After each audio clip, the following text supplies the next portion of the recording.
Sukuna guutiin taltii, onneen guutiin taltii, akka tasaatiin taltii, onneen guutiin taltii.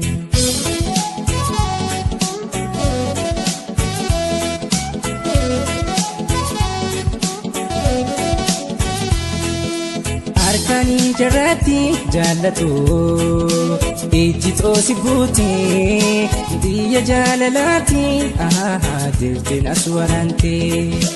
Yaaddotii dadhaabee jaallatu, hirribaan lidhaabee, ijaanin sin argu si mil'achuufillee.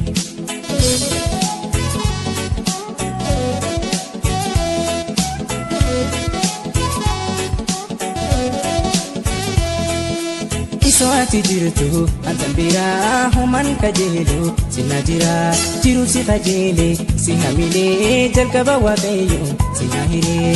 Soati jirtu antan biraa homan kajeelu sina jira jiru si kajeele si hamilee jalqaba waaqayyo sina hiree.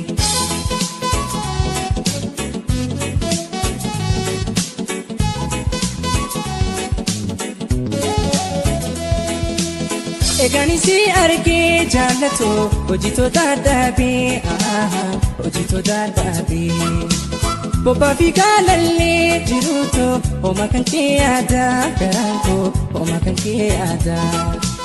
Falli kan koo si jiruutu si argu gammaddii lubbuuntoo si argu gammaddii.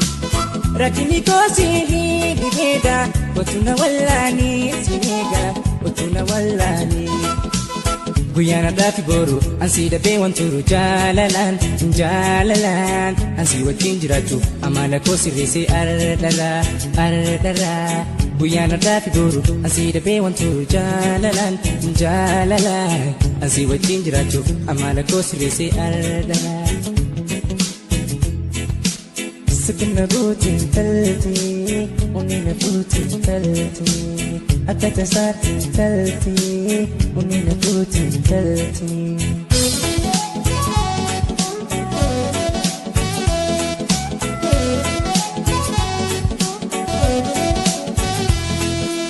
Harkanii jarratti jaallatu, ejjitoo si buutee, biyya jaalalaati, dirtiin as waraantee. Yaaddotii dadhaabee jaallatu, hirribaan lidhaabee, ijaanin sin argu si mil'achuufillee.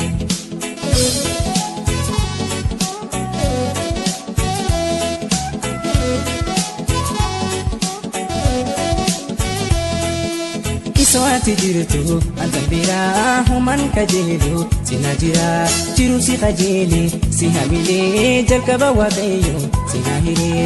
Soati jirtu antan biraa homan kajeelu sina jira jiru si kajeele si hamilee jalqaba waaqayyo sina hiree.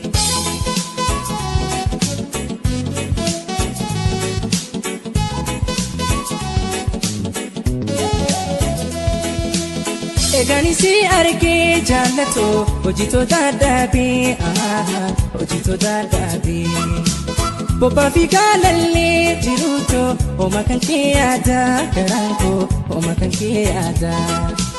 Falli kan koo si jiruutu si argu gammaddii lubbuuntoo si argu gammaddii. Rakkinni koo si dhibeedha otuna wallaanii si eega otuna wallaanii. Guyyaana dhaafi boru ansi dhabee wanturu jaalalaan jaalalaan ansi wajjin jiraachuuf amala koo sirreessee ardara. Guyyaana dhaafi boru ansi dhabee wanturu jaalalaan jaalalaan ansi wajjin jiraachuuf amala koo sirreessee ardara. Sukuna guutiin taltii, onneen guutiin taltii, akka tasaatiin taltii, onneen guutiin taltii.